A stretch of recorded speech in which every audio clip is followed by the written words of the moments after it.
Let's be seated, everyone. Good morning.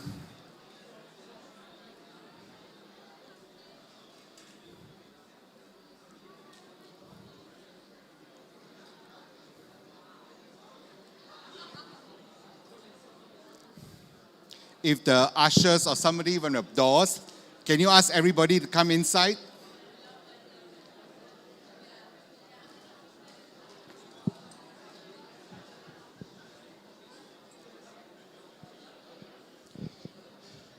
Okay. Hello, everybody. Just listen to me. This is really important. 1 minute, I'll explain. Excuse me, everybody needs to listen to this, so shh.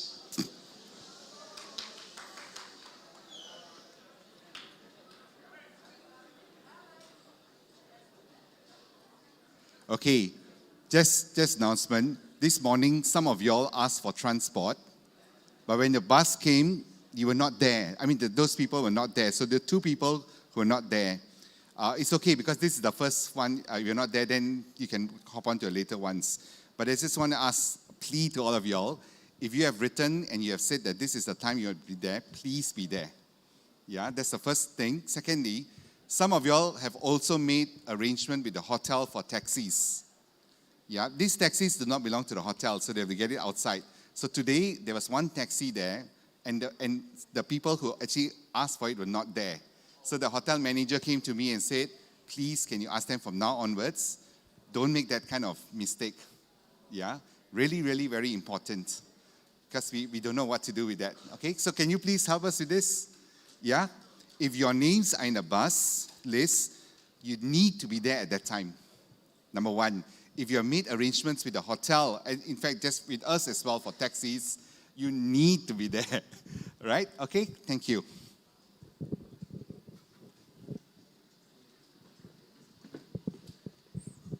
Thank you, Michael. Good morning. Okay, let me just ask you, are you seated at your plenary session table? Very good. We're finally getting it. Okay, if you are not, we will not shame you. You can stay seated at where you are. Okay. All right, we are now off to our first plenary of the day.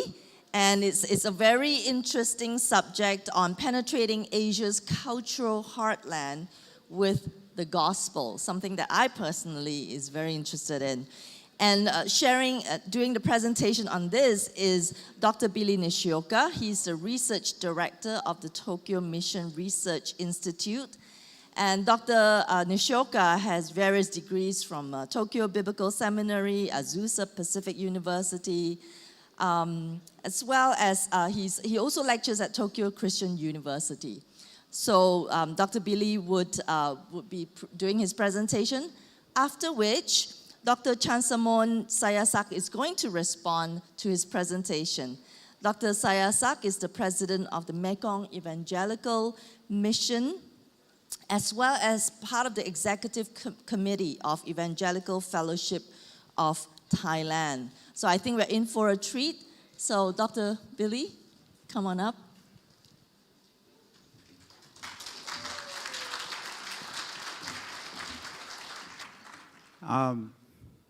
Okay, when I see the penetrating Asia's cultural heartland with gospel, when I found it, I'm shocked because I'm from Japan, the most unsuccessful country in terms of the penetrating. So please listen with prayer, okay? Let's start. The gospel message is open to all, but once it is grasped, expressed, and communicated by someone else, it is mediated by that person's culture. The same thing happened to the receiver. In other words, the received message is perceived within the framework of one's own culture, and error can occur. I would like to contrast two types of gospel transmission, propositional approach and social service approach. Then I will present the third path, witness. Propositional approach. For a long time, the evangelical churches have held that the verbal proclamation of the gospel is at heart of its mission. The gospel is considered absolute universal truth. Those who accepted the worded gospel are supposed to leave the pagan religious culture, which was deeply tied to idolatry, and move into a new redeemed Christian group of Western culture. Problem 1, an illusion of, can you see it? Fine. Okay. Culture-free, pure gospel. The first problem is the idea that the gospel can be taken out from culture. When discussing the relationship between the gospel and culture, the clear distinction is made between the two. Once we think we have a universal, pure gospel, divorced from culture, our remaining mission is to propositionalize it and pass it on to other cultures. In such a case, the communicator of the universal gospel becomes culturally dominant. The side that perceives this is the gospel is in control of content of the message. Leslie Newbegin stated as follows: the idea that one can or could at any time separate it out by some process of distillation, a pure gospel, and adulterated by any cultural aggression, is an illusion. It is in fact an abandonment of the gospel. For the gospel is about the word made flesh. There can never be a culture-free gospel. He pointed out that the gospel brought by the incarnated Christ is deeply related to the very human reality that exists in culture. The very act of trying to extract the pure gospel that transcends time and applied to any culture is a unique project under the influence of Western enlightenment. Once one arrived at the conviction that this is the pure gospel, one is further armed with reason. This leads to the conviction that mission has been done by communicating the purified content called gospel. Problem 2, cultural superiority lurking under the reductionist conviction. The gospel expressed as a proposition is reductionist and fail to capture the richness of the gospel as a whole. The Enlightenment's pursuit of objective and absolute knowledge distorts the understanding of the gospel and its presentation into excessive rationalism. This leads to evangelists a sense of cultural superiority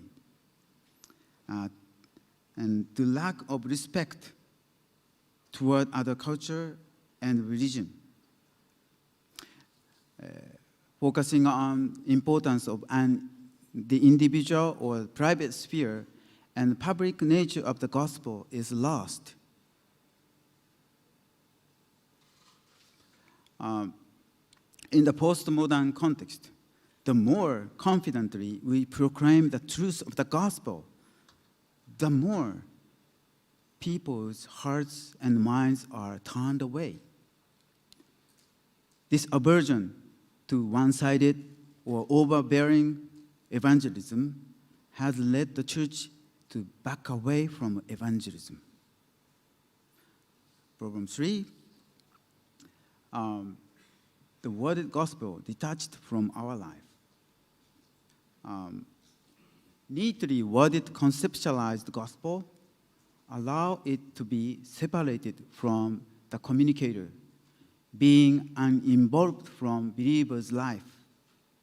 The key mission is to communicate the gospel to the greater number of people in a shorter time, focusing on how effectively the gospel can be transmitted, rather than how people are transformed by and lived with the gospel. The truth has been formulated and persuaded by metaphysical speculation, which is detached from life.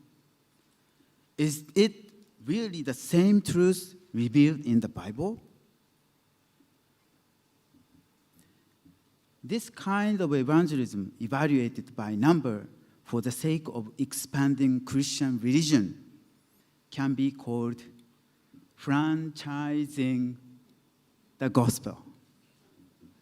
Good, right?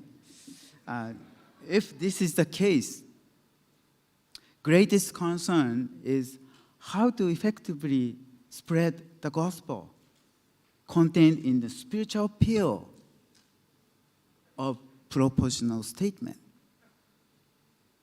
Maybe too much exaggeration, right? It's okay. Of course, we must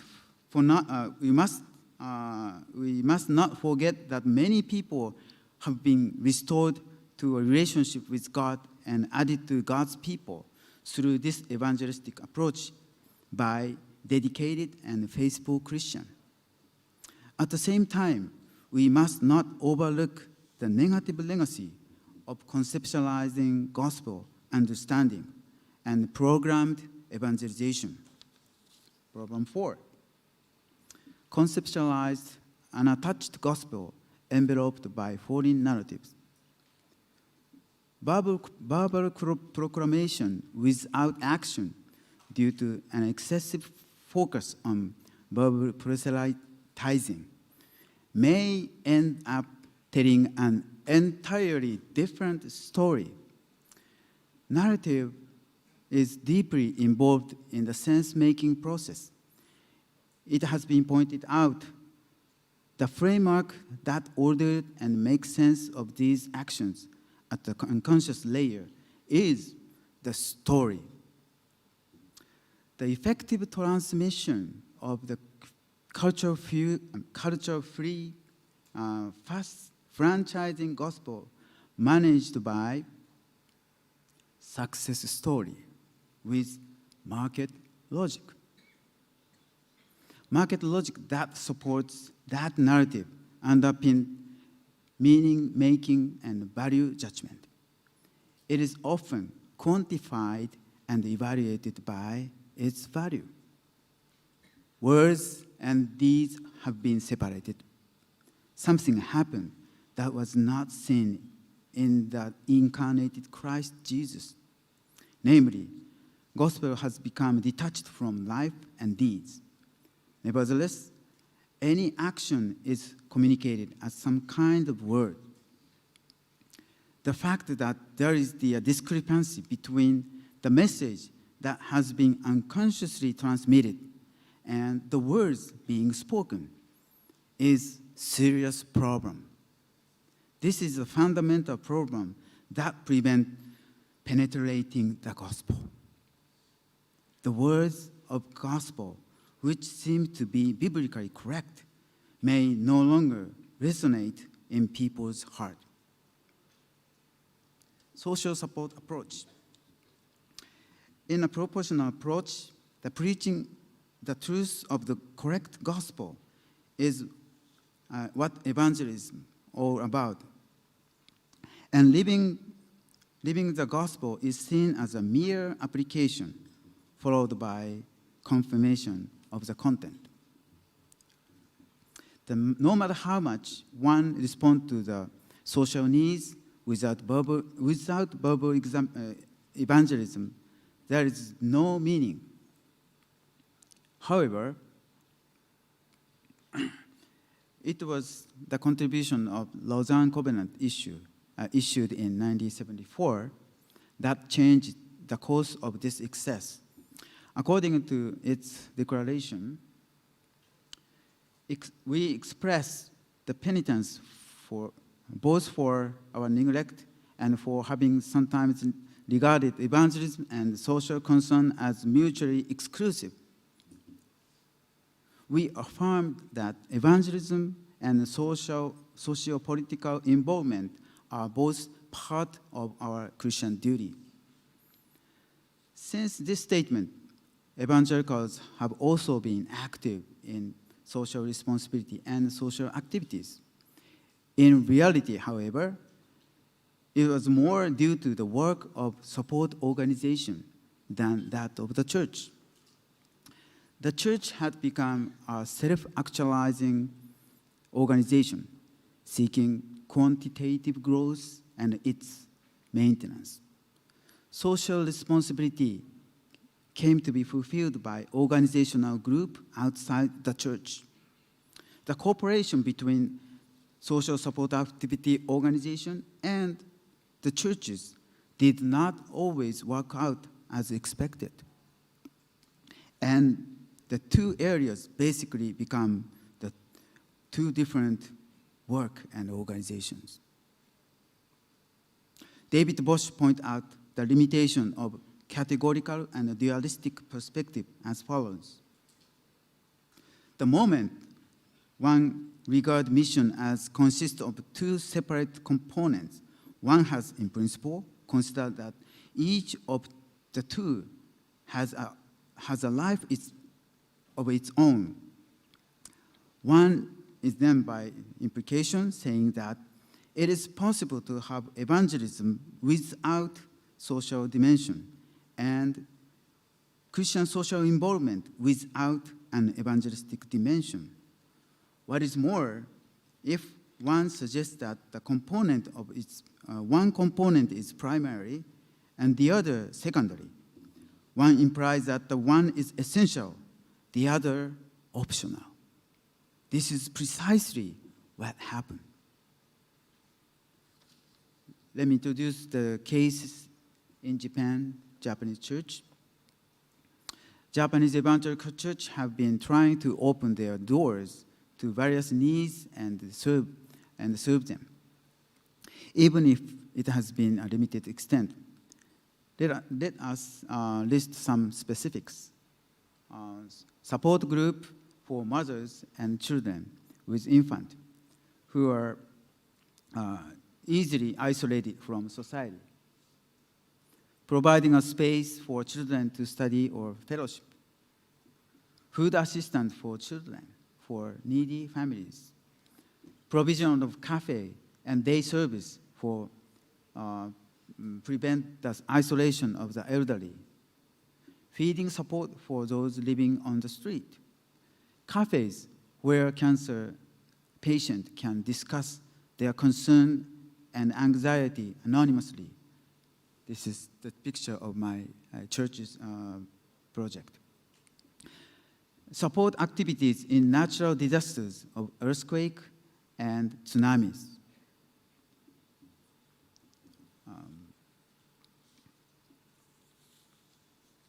In these ministries, at least three challenges can be observed. First, division between action and words. Although we respond to the needs of the others, we are not able to communicate the gospel directly to them. In Japan, it is very difficult to proclaim the worded gospel in the social support activities. Social service is welcomed as long as the proclamation of the gospel is restricted, especially after tsunami earthquake. Problem 2, social action end up being charged with different words. Conveyed words through the social actions are common to all humankind, such as, it is important that we all help each other in time of distress. Life is more important than anything else. It is truly gratifying to help one person at a time regardless of religion.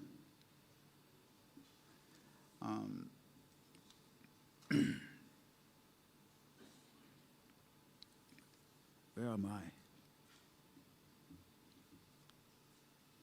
I lost page 7 here. Sorry.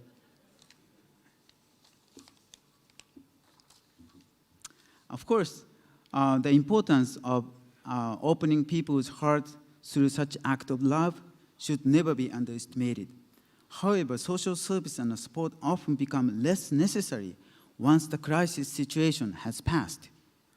And the word that permeated through the supportive missionary work becomes limited to the average ethical teaching that transcends age, nationality, culture, and religion.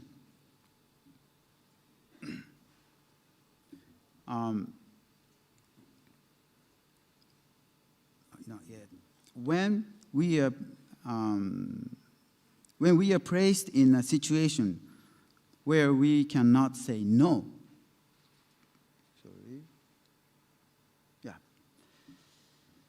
the invisible barriers between help giver and recipient can prevent something important from being conveyed. An unconscious level that the person being helped feels a kind of guilt as a recipient of support. When we are placed in a situation where we cannot say no because of this, we tend to be passive when we receive something important. Even if they receive the gospel, they accept it because we are helped or because we are embedded. And they fail to grow in faith, just like the seed that didn't fall on the good ground, but on the wayside, on rocky ground, and among thorns. Matthew 13. Possibility of witness. Until now, evangelical church, especially in Japan, has gone back and forth between the two approaches discussed above. The New Begin points out what Jesus Christ left behind after his resurrection was not scripture, creed, a theological system, or church rule, but flock of uneducated mere people transformed by the Lord. This has indispensable implications. Brian Storm states, it is not that the church needs an evangelistic strategy, but that the church itself is an evangelistic strategy. He goes further and insists that we must pay attention to the danger of losing sight of God's agency in evangelism and how important the church is to the work of God. The existence of small or even large local church is essential for those who have fallen away from God to restore their relationship with God and join his people.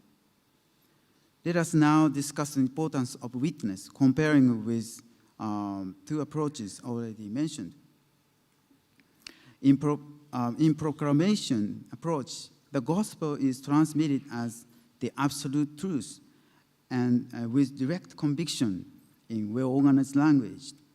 It is usually one way, unidirectional, assuming that one side knows the truth, the other side does not. They tend to be more negative toward other culture.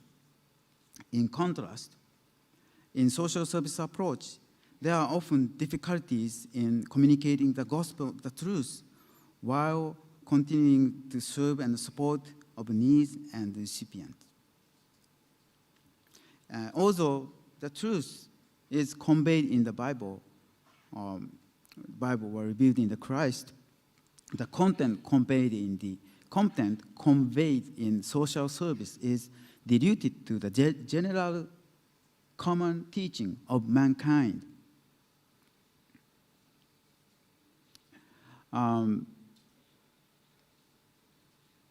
The unidirectional nature of the relationship between supporters and receptors, from the strong to the weak, so to speak, often result in the desire in the recipient to break away from that relationship of dependence. But the third approach, testimony, witness,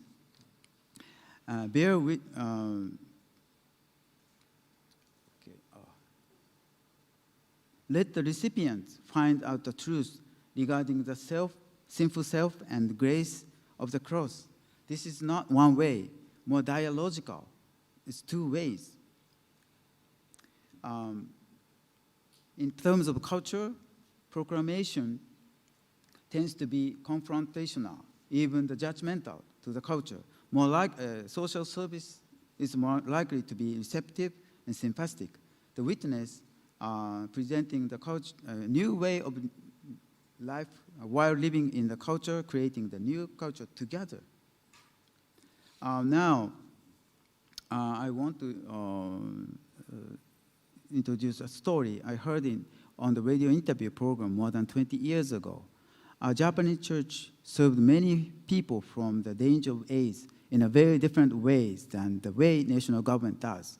First, the woman came to the village at risk of AIDS and spent several years with mothers. In the process, she tried to understand the circumstances that led these women to contract AIDS. What she learned was that, first of all, due to the civil war and economic instability, mothers more likely to lose their husbands. In the context, she noticed that the deaths of small children were concentrated in the weaning period, 1-year-old babies. A major factor for this was found to be unsanitary and unsafe water for 1-year-old babies. Also, the birth attendants involved in childbirth are contracting AIDS from blood and body fluid. Moreover,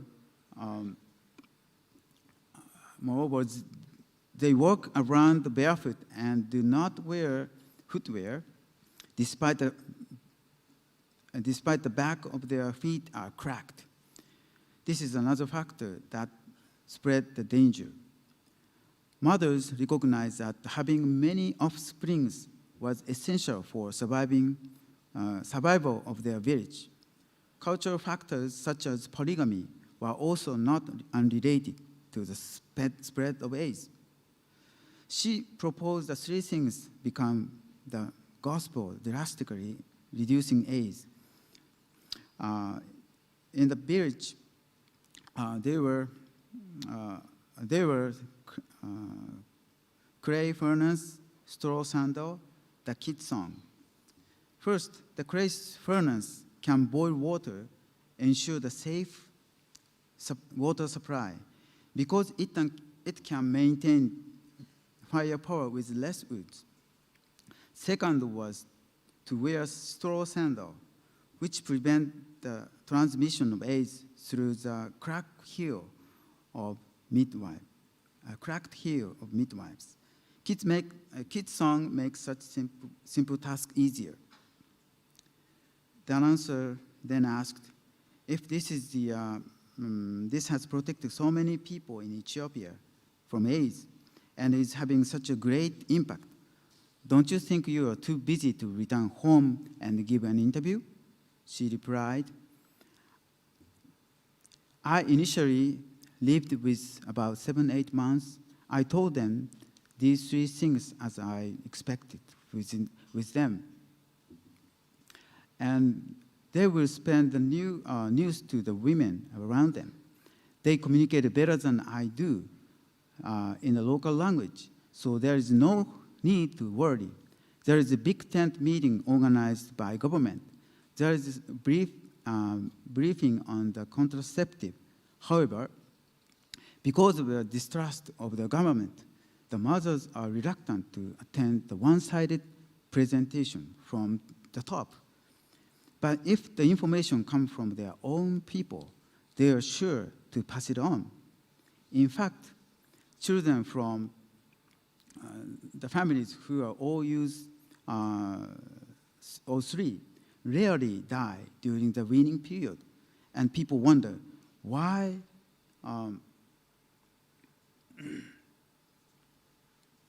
people why don't your children die? And people would ask, why don't your children die? And the news become rumor, and the question spread among the people. Why don't children die in that group? And the question is asked, and that question will continue until they found the gospel. That gospel. Invisible power of witness. The story of mothers overheard in radio interview suggests much to us. The news come not from the government in one way from above, but from experience of those who lived among them. In a sense, a good news of AIDS response spread through the testimony of these women. What is important for here is the power of question, rumor, and shared witness. The first is the power of question. The proclamation-type gospel communication presented the gospel as answer, but the communication of witness raises question in recipient.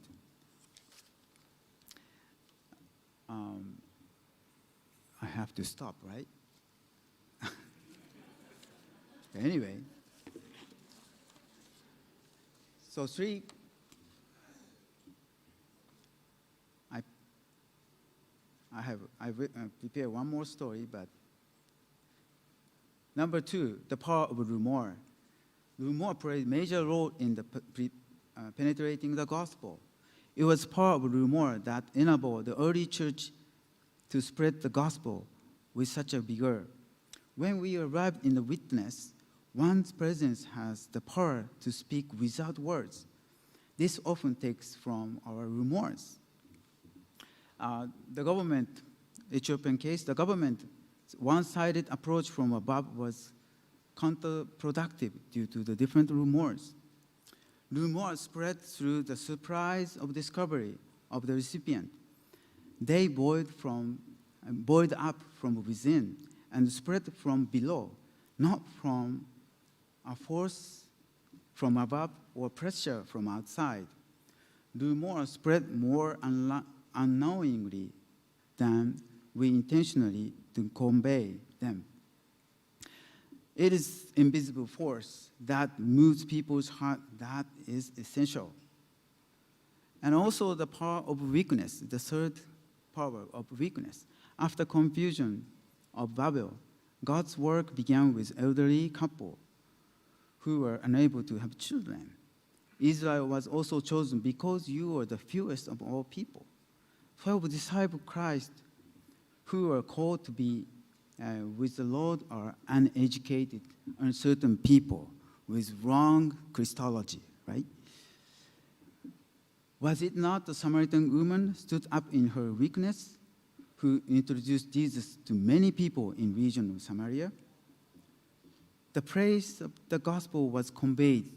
Is it in a metaphysical virtual reality that transcends the historical relativity of culture and religion? Rather, it is in the concrete event of a particular community of Christ surrounded by the finitude of time and space. The living witness of believers raises certain questions among those who believe in other religions or secular gods. The question can never be meaningfully answered without the truth revealed in the light of the gospel of the cross and the resurrection of the Christ. Conclusion. Word without deed and deed without word do not have penetrating power. This is why witness is crucial, in which the word is not detached from deed. The importance of the witness does not negate the importance of the proclamation and the social service. Rather, it seeks the proclamation of the work of God. The question raised by the witness draws the person to the pulpit table where the gospel is proclaimed. Witness does not deny social service. Rather, such service given by people who love Jesus raises the great question, why do they do? What motive then to do it? We need a pulpit table where the gospel is proclaimed vertically and directly in words. We also need organized table that provide relief supplies to help many people at once horizontally. But these tables crave smaller tables. Culturally suitable food and drink are shared, and we shared pain, worry, frustration, anger, or small thanksgiving. This horizontal continual dialogue, they hear together the message of the gospel of the Lord Jesus from the above. This sacramental table fellowship is key to the penetration of the gospel. Today, the world society, family, and the individuals are surrounded by turmoil and pain that cannot have hope without the gospel. Often, we feel the powerlessness of Christians who are few in Japan. But if witness of those weak sharing at the table is the key for the penetration, the work has already begun at hand.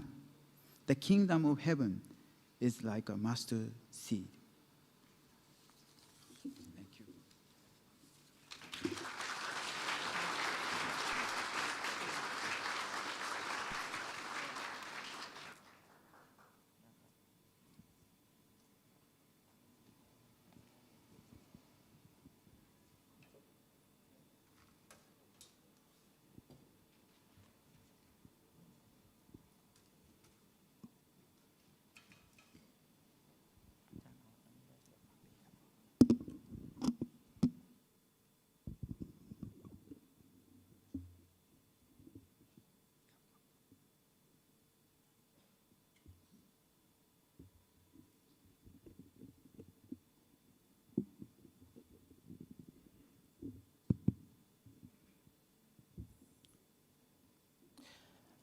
Yes, I represent Thailand. We also have less than 1% Christian, so like the Japanese. I'm going to quickly go through. This is just a response to Dr. Nishioka's paper on the critique of the current practices to the communication and transmission of the gospel through the proportional truth and Christian service approach, with the alternative proposal of the witness approach in the presentation of the gospel relative to Asia context. His assessment of the current propositional and social service approaches is broadly accurate, and his proposed witness approach deserves serious consideration in view of the re-energized impetus for the penetration of the gospel into Asia cultural heartlands. But before I respond and expand and add it to his commendable articulation of the gospel, communication contextualized in Asia context, I want to offer some observation here. First, before Christian can penetrate Asia heartlands, we must first understand what they are.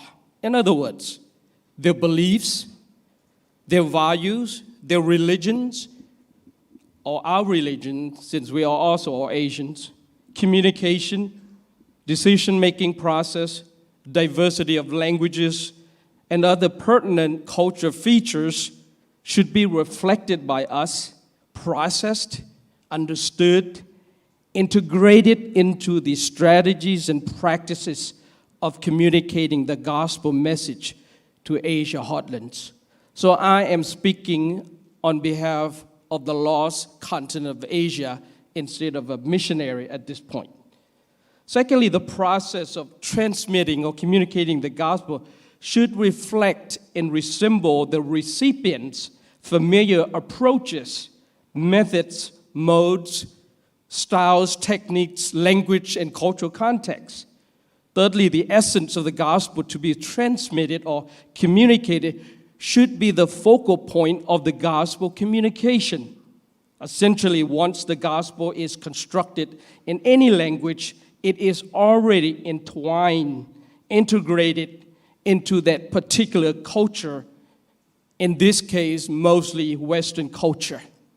The process of deculturalization, or we said de-Westernization of the gospel message, should be pursued in the process of transmitting or communicating the gospel message prior to being received by the Asian recipients. Now, let's dive into Dr. Nishioka's appraisal of the current approaches and his proposed approach.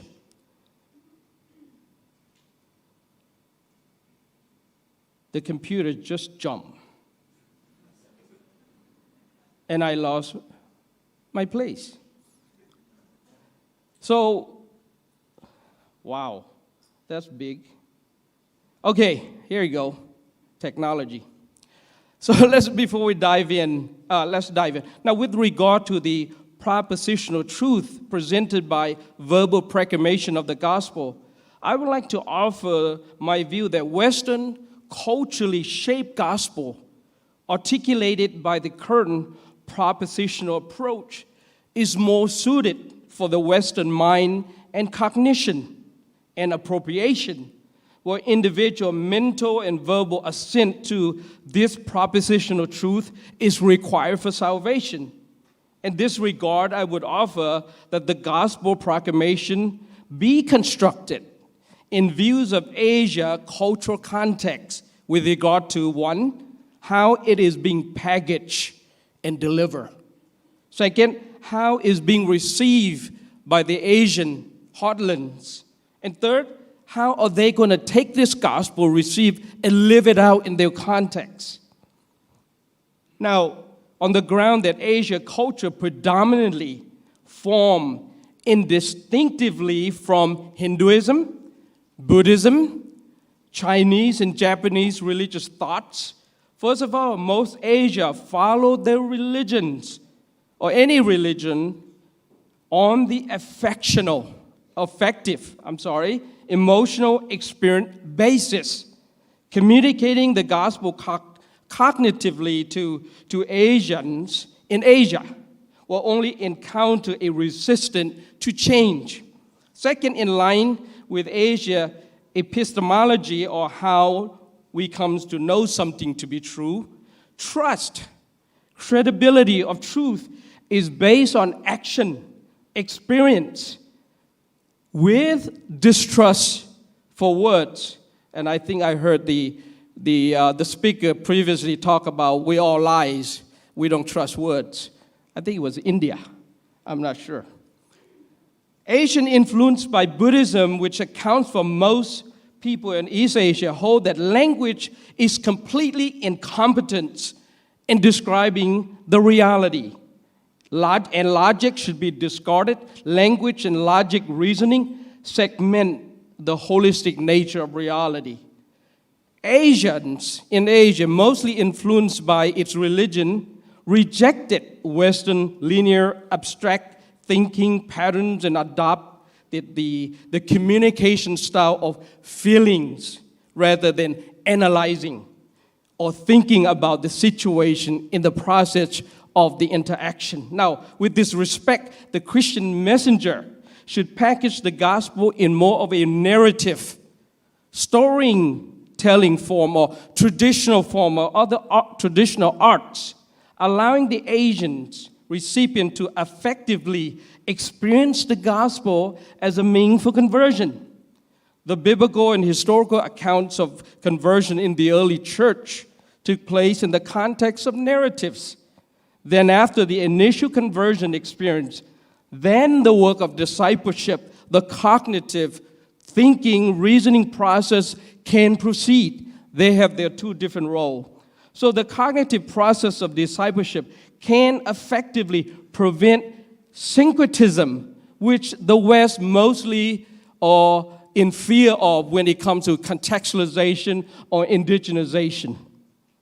Now, thirdly, in the context of Asia culture, harmony, relationality or reciprocal relationships, and circularity, these are the three Asia core values to be safeguarded absolutely and unconditionally.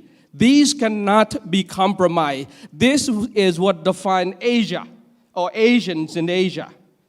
This is common among Asians. Now, Asia cultural value of collectivism, stemming again from their three core values just mentioned, is expressed in these statements in India.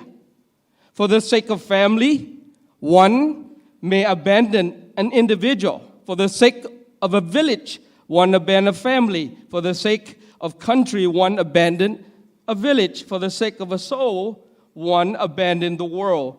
Collectivists, differential decision-making are strictly followed, especially pertaining to the change of religious belief or conversion to another religion. Now, the current propositional approach being used in mission, influenced by Western thinking, presupposes individualistic decision-making. To successfully penetrate the Asia cultural heartlands, the gospel presentation framework should consider following the group or collectivist decision-making, whole families, nuclear or extended family, clans, tribes, should be collectively proclaimed, persuaded to follow Christ. A premier missiologist and father of church planting, church growth movement, and also a missiologist served in India for so many years, Donald McGavin advocated this collectivist framework in the work of spreading the gospel and the conversion of peoples, not people, but peoples to be followers of Christ in his mission theology of people movement and web movement. Moreover, the after conversion growth in faith should also be experienced collectively as well, not just individually. Now, the propositional approach presented by Dr. Nishioka to there's a creation of distinction between gospel messenger and message. I observe that this is such a harmful separation because in view of the three main core values of Asia, harmony, relationality, circularity, the gospel presentation should be holistic, where the messenger and the message should be two faces of one coin. What do you mean by harmony and relationality, and circularity? Harmony is in Asia culture and communication value. Harmony achieve oneness with another human beings, and indeed with nature and all of life, is a core central value that's enshrined and embraced. Where Westerners desire to command and control the situation, the Asian core value dictates that they achieve harmonious relationship with them. It is philosophically and religiously prioritized in Asia to achieve harmony between human beings. Thus, this core value discourages converting to another religion due to the perception that it will result in disharmony. Now, relationality or reciprocity, everything that is and occur is related. We exist not as independent individuals, but as independent and interrelated beings. The Asian sense of self is more deep-rooted in Asian web of human relationship than Western sense of ego. Now, when it comes to circularity refers to the transcendence in space and time, providing a sense of relatedness to the present to the past, and the future, a sense of relatedness and life to the world, of this world, to the whole of creation. We exist between the past ancestors and our future grandchildren, children, grandchildren, great-grandchildren. And all these regard, Asia view themselves in a crucial role in connecting the past to the future. So Asians are enormously influenced by our relationship with our environment, such as people, systems, power, history, beliefs, and nature. very much influenced by that. My screen doesn't move anymore. My son can come and help me. Technology is great. It's good now. It responds. Now, I'm watching my time. I'm Westernly trained. I'm Asian in heart, but in mindset, very Western. Now, in respect to Dr. Nishioka's perspective on a Christian service approach, I made several observations. First of all, his observable divorce between actions and words in the Christian service that does not end up in verbal proclamation of the gospel can be presumed as being localized or territorial to maybe Japan and some other places. But in the biblical holistic model of gospel presentation, both deeds and words are inseparable. The Word becoming flesh, living among us, became the presentation of the gospel, the incarnation mission theology.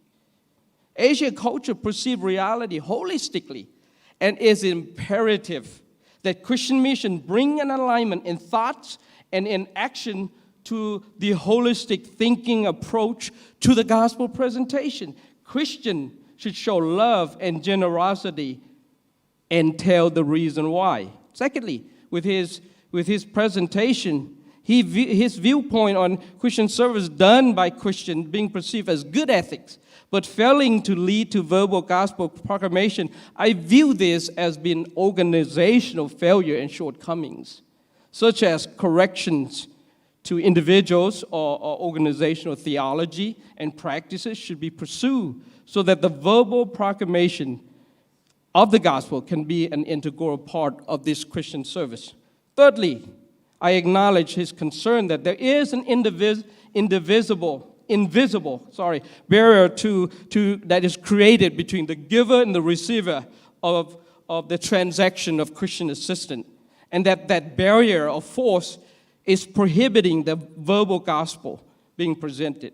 I regard this as being a challenge that must be overcome as a part of presenting the gospel pattern after incarnation mission framework. Can I have some drink, please? The throat is drying up. I wasn't a comedian before, by the way, but I do preach every Sunday. Although I share very comprehension about regarding the Christian service and support and its value in the indispensable and integration role and capacity in the gospel presentation. But I must surmise that dealing with the uncomfortable integration or holistic approach to the gospel presentation will result in a sustainable gospel presentation, enable the penetration of Asia culture heartlands. Now, regarding to his witness approach to the gospel, I say, first of all, his approach operates in congruence to Asia culture of harmony, relationality, of interdependence, therefore foster reciprocal relationship. His focusing on dialogue as the mode of communication invigorates the empowerment of the individual, the family, the community, as it established the inquirer, the recipient, in the driver's seat of the conversation, thus removing the dominant subordinate relationship that typically result in independency and powerlessness and in incoherence to the Asia core value. Now, thirdly, his approach assumed that there will be automatic generations of questions by the audience that would result in them hearing the verbal proclamation and then receiving salvation. I said, while this may be true, okay, however, I observed that in Asia culture, there remains a gap between what they have heard and convinced to be true and the action of actually receiving it. There's a big gap. We don't need to convince Asia that Christianity is truth. They believe it. They believe it. You don't have to convince them because they're polytheistic. They can accept any religions on the top of the millions already exist. The thing is the gap between truth that they have been convinced and the action of receiving it. That is the gap that we need to bridge. Now, this gap may be related to the subsequent or post-acceptance implication or repercussions in terms of negative impacts on Asia's core values of harmony, relationality, and circularity. In case of life crisis event, the negative impact on this core value is minimal. However, in normal life conditions, acceptance of Christianity will generate severe impact on the three core values for Asian believers, which can serve to inform other people or others not to accept Christ in order to prevent the severe impact on their three core values and identity. I don't have an answer, I just described the problem. Now, while I recognize the validity and enormous value of witness approach, nevertheless, it serves only a certain segment of Asia population who naturally and experimentally turn to Christ in this pattern. Now, while commending his crucial approach to penetration of Asia heartland, I want also to note that the complexity of Asia heartlands have not been seriously analyzed and fully understood in view of strategic communication and penetration of the gospel. Now, I want to go ahead and jump to slide number 20. I think I have critiqued enough already on the last one. Now, in penetration the gospel, I would like to add that we must look seriously into and deal with the Asia three core values, which form the basis, primary basis for the resistance of the gospel penetration in Asia cultural heartlands. We should dialogue and reflect together to come up with Asia contextual communication approach that would effectively counter the severe impact that Christian conversion has on Asia three core values. Facing the negative balance of the value of the gospel in relative to Asia core value of harmony, its disruptive impact on core value of relationality, and the total eradication of Asia core value of circularity, it is essential that we drive change and penetration of Asia heartlands with the gospel by building on the strategic triangle, which was proposed by Professor Moore, Harvard University, for creating public value of the goods, and in this case, the gospel. First, build the legitimacy and support. Second, build the public value. Third, build the operational capacity. If we can build the legitimacy, support of the gospel, the public value of the gospel, and the operational capacity of the gospel within each poly center in Asia, we can have a path forward to penetrating Asia cultural heartlands amidst negative news instead of good news that Asia cultural heartlands have experienced because of the gospel. Now, this is not to say that Asia have not benefited from the gospel.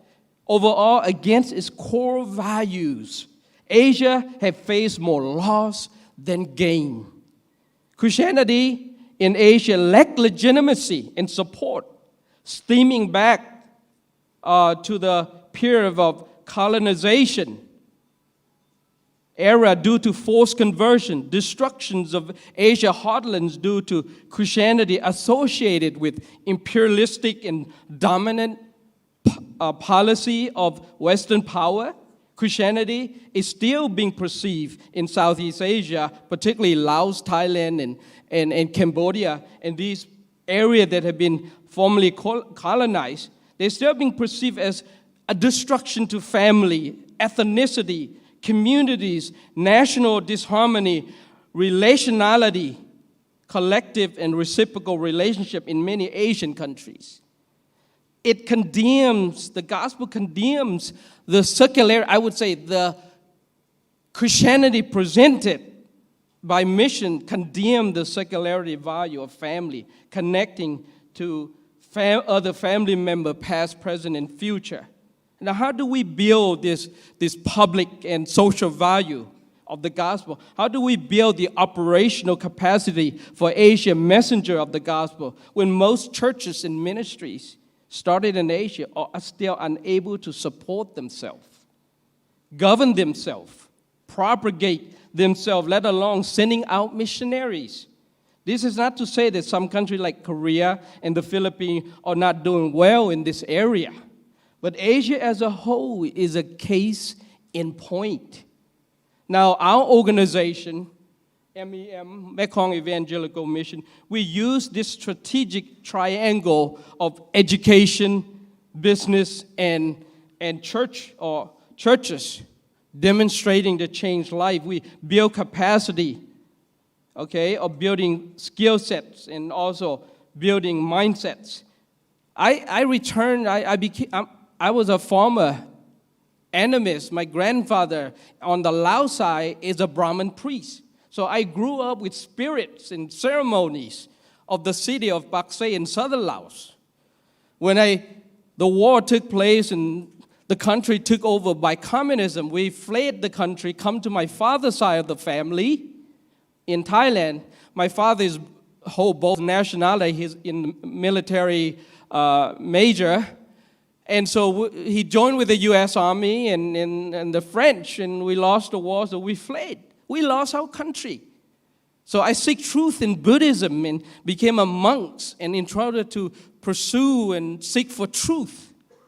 But in it, we went into the refugee camp, and my parents took us to the United States, resettled, thinking that the U.S. is the dream of the world, end up in a housing project, the lowest of the lowest in Nashville, Tennessee, among the blacks, and we learned to live among the black, except our culture say any black individual or condemn and the monster to eat you up, so we lock ourselves most of the time in our housing project, okay? We live, 9 of us in 2 little rooms and lock ourselves.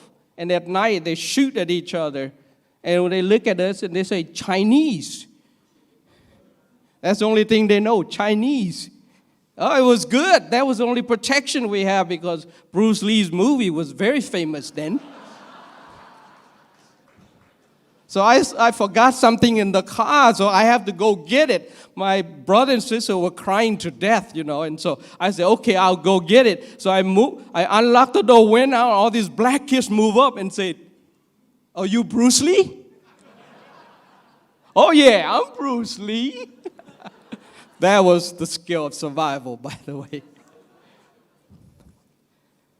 Became a Christian, people reaching out to us, and here it is, from animism, from being in the military camp with my dad, to the toys we have was a grenades.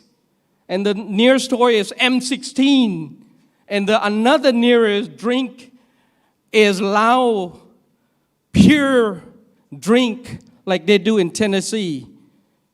The pure Lao liquor, rice wine, we call it. So every night I'm looking at the room spinning while the M16 in my hand and taking the pin out of the labird, we call it, the grenades. That was it. Seeking truth in Buddhism and finding out that this, going to the U.S. and realizing that we have been loved by God, created by Him, and we have been given a chance. And now I found that truth in Christianity, in Jesus Christ. And that truth, that encounter with God, was the very things that changed me. The thing that transformed me is the power of the living God. It wasn't cognitive. It was experience. I feel God. I can hear Him. I'm connecting to Him. That was the reality that I was seeking for. God called me back here to my country. I finished Liberty University and went to study graduate at Mid-America Baptist Seminary, did my doctorate there, came back, and lo and behold, I'm thrown into this place that I don't even know when I left when I was a kid. A place where they rejected us. Everything about me, they say, I'm a foreigner. I carry a U.S. passport. I am not one of them. I was one of Pioneers Mission Organization candidate. When I came and find out that I'm not accepted back, I said, I'm going to go resign with Pioneers. I'm going to come back as a Thai to my country. Now they can't reject me. That is the beginning, and preaching the gospel and people getting saved. I got 2 minutes. Boy, I want to tell my story, but let's stop at that. Oh. So, people getting saved, putting into prison. You know, some get killed, and what do? We preach the gospel and just look at people dying and suffering, and we tell them the gospel, Jesus Christ. They don't get it. They just want to be loved. They want to be embraced. They want us to stand with them. They want us to be there when they go into their new home. They want us to be there when their kids go to college. They want to be there when they're sick and the demons are over them. That's what they understand. That's the gospel. Boy, I was trained in theology and went to Belgium and studied PhD in another theology and missiology. But what's going to get people saved was not that. Was helping women to find food for their kids. Helping them to have a job so they don't have to come to Bangkok and leave their family so they can be with who they love. That is the core value of relationality. I found out the hard way. It changed me. September of this year in Austria, global think tank forum of WEA, we convened there and listed 12 mountains of where we can create the value, to make the change. You know, right now the value of the gospel is low. When Asians become Christian, we disconnected from each other. I praise God that the war took place for me to go to America and become a Christian. I am so happy for that. Nevertheless, I wish the way I became a Christian is the whole family, because the first time I became a Christian, I get kicked out of the house of my father. Say that we have been brainwashed by Americans in Southeast Asia in the war and now in America. And the Christian only picked me out to be saved. And now we're no longer part of each other. That tears us up, our identity. I praise God that I became a Christian. But is there any other way? Is there any other way? And I just want to say, reconsider the core values of Asia and how Asia experienced Christianity. Can we penetrate the heartlands without dealing with these 3 core values? I say not. We cannot. And I ask you that we move forward in the triangle. We have to create values. Right now, the values of the gospel is low. Every time someone is preached, become Christian, the community kick them out. The community disregard them. They become foreigners in thinking, if not foreigners, followers. This is still happening. We have not come to pass on that. We have to create values. We start a college. a Christian school, and different other projects. And the 12 Mountain, would you just flip through and we'll end it with it. This is how we create values. This is how we build capacity. We cannot leave the religion. We must continue to work. Education, businesses, family, government, arts and entertainment, immigration, communication, health and medicine, sports and recreation, technology, military. I think that's the last 12 mounts that form the foundations of culture. Cultural heartlands of Asia, can we penetrate? I say yes, but not without dealing with those three cultural values that stem from the religion. Yes, the religion and the culture live of each other or came from each other, but they no longer are that. Asians are Asians. And that's where Asian rejection of the gospel came from.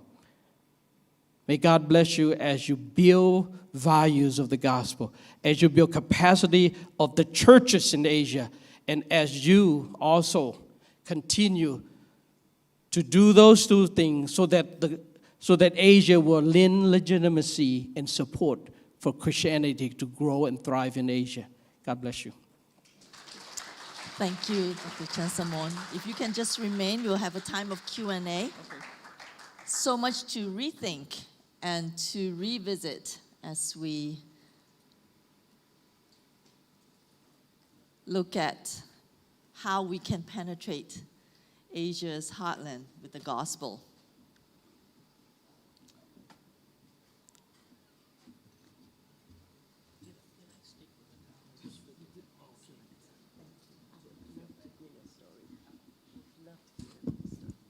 Christianity Today published. All right. At this point, we will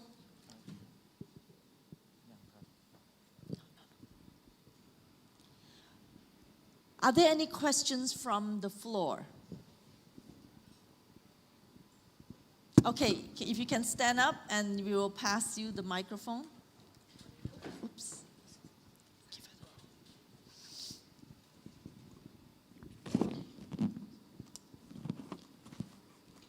Back there is a...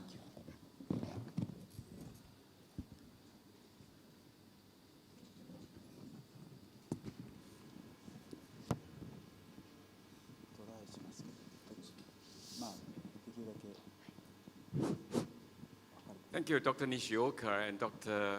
Sayasa.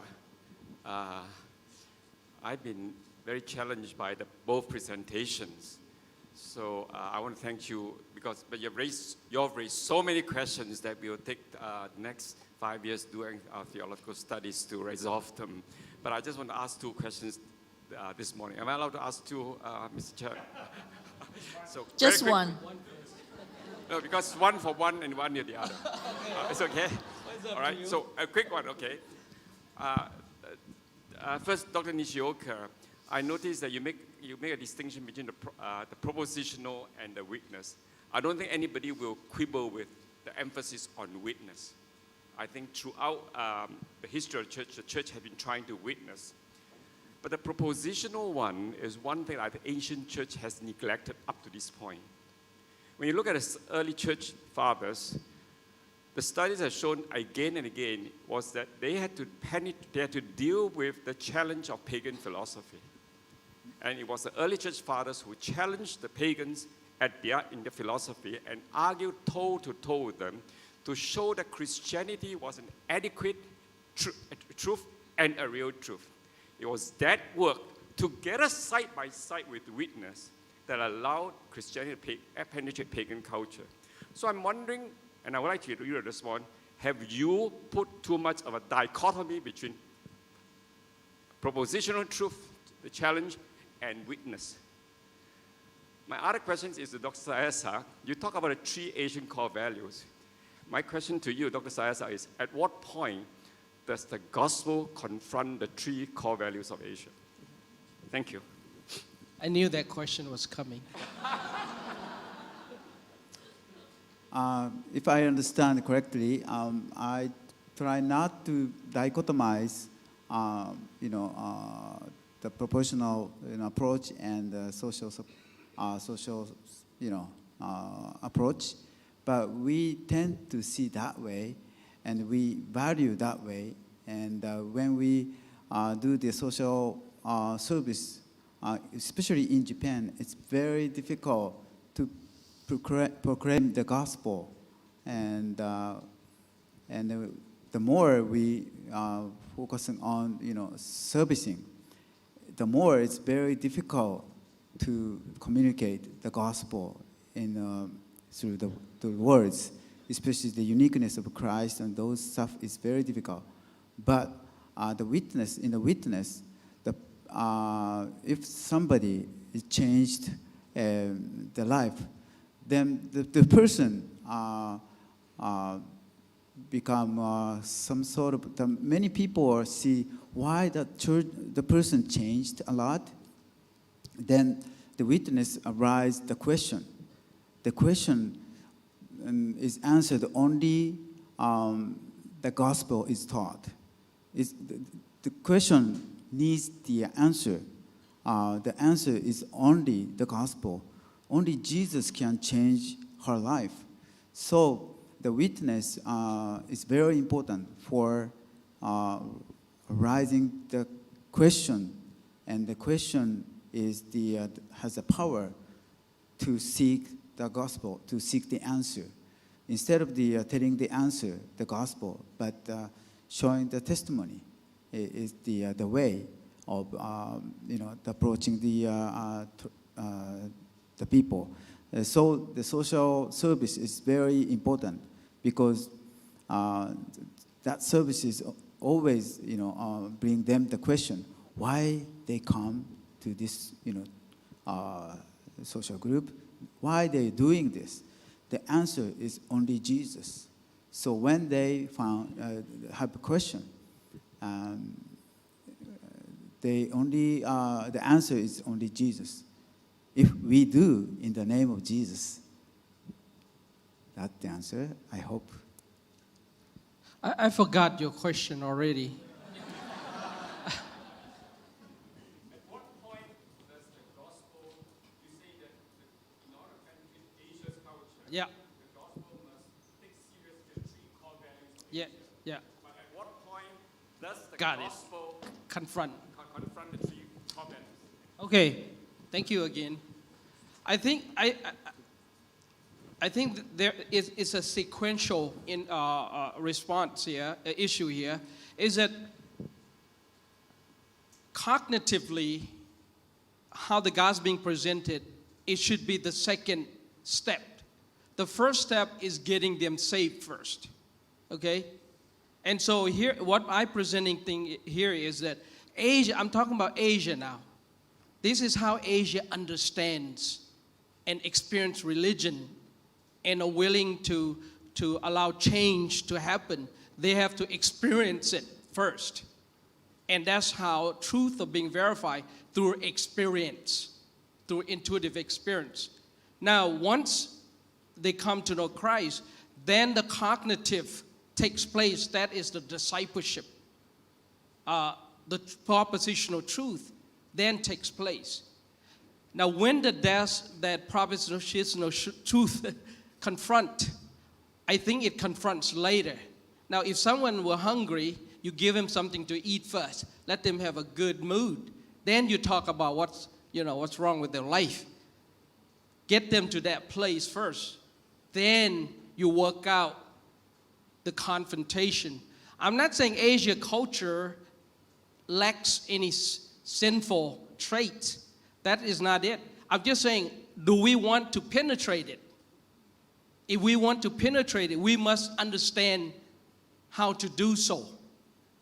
And so, yes, there are a lot of confrontation that has to be done to redeem it. But those are at a later stage, through discipleship and maturity and training and so on and so forth. Yes, there will be that confrontation, but I think it comes later. At first, let's feed them, get them well rested, in a good mood, tell good stories about the past and the present. then we'll tell them about the cognitive, the propositional truth. That will be my response. Thank you. Maybe one more question from the floor.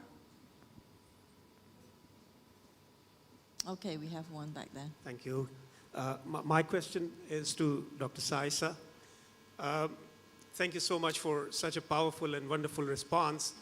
I think it was probably the best so far. You know, really the focus on those three core values, very, very insightful.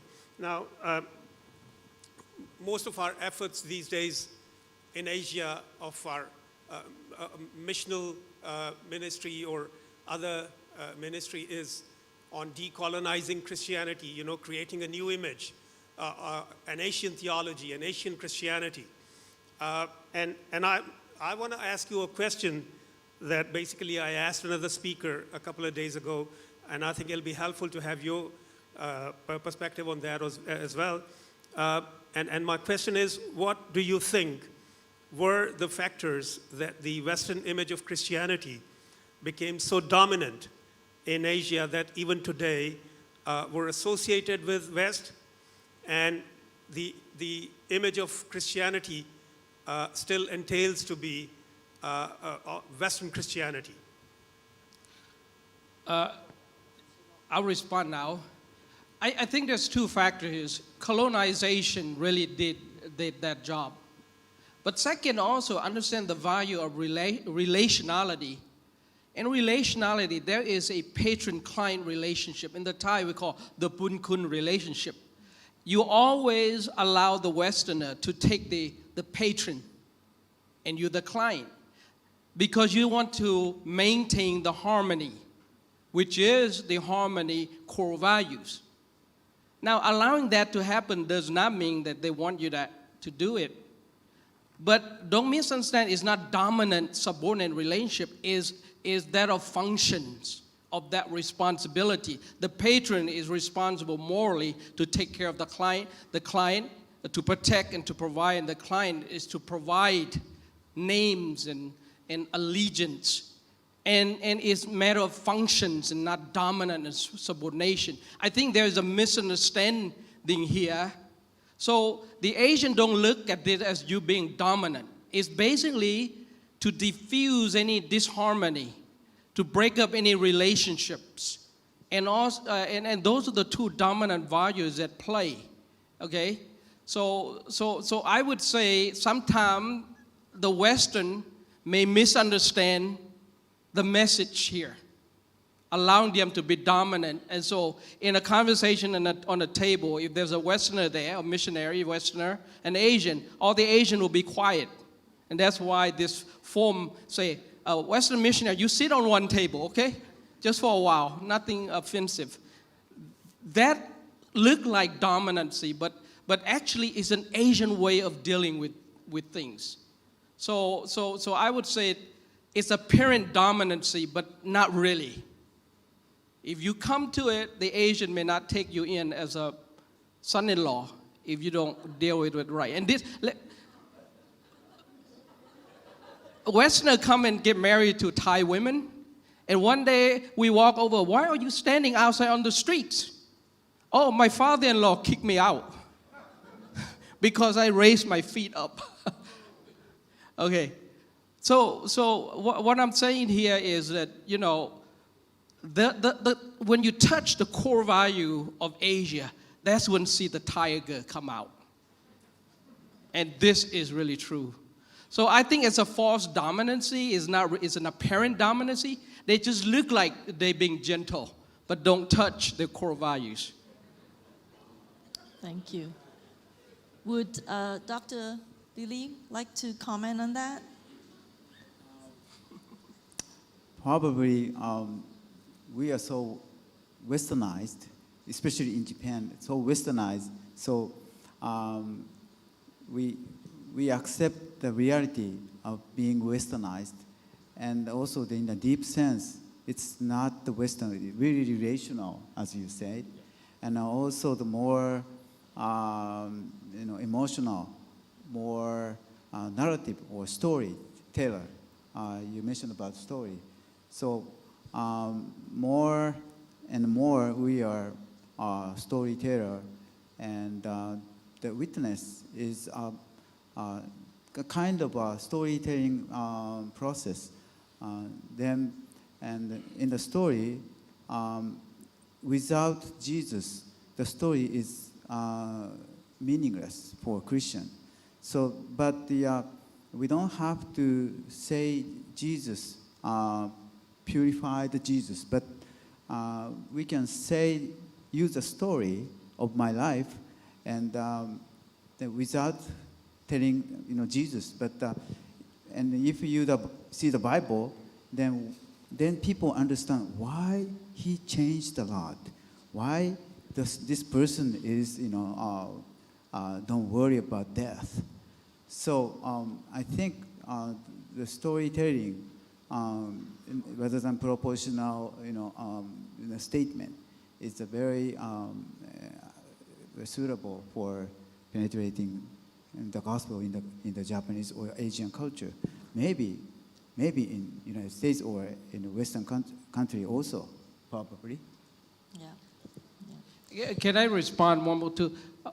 In the Thai, the Lao, and even the Cambodia, this area, a son is morally obligated to make merit for their dead loved ones and their living parents. It's moral. So when they become a Christian, okay, we encourage them not to do that. And so the parents and the family under community condemnation has no way to be reincarnated back. And this is a moral obligation. This is a serious repercussions in preventing other people in Southeast Asia, from coming to know Christ. How are we going to answer this? How are we going to respond to this? This is a very serious issue that prevent further conversion. You see Thailand, less than 1%. In 2050, they're still going to be about 1% or less. We cannot solve this thing yet. Let's come together and talk to them. Let's talk to them and say, what can we do? I mean, this is a serious moral, ethical situation with the gospel being accepted here in Southeast Asia. Yeah, thank you so much. There's so much to still think about and work on. Just the two presentations have brought up a lot of, even more questions for us, more than answers, I think. And, one thing is for sure, Asia as a region is just so complex culturally, religiously, and I think, one presentation like this is not going to solve all our problems, but we will try to have some discussions around the table for the next 15 minutes. But meanwhile, I really want to just express our appreciation, Dr. Sayasak, for your presentation and your story, and also Dr. Lily. Thank you so much. Thank you. For the next 15 minutes, we will spend some time around your table just talking about what are some of the key takeaways from the session that you've heard from the presentations. What are some of the pressing issues in your particular context with regards to witnessing, evangelism, propositional truth, and so on.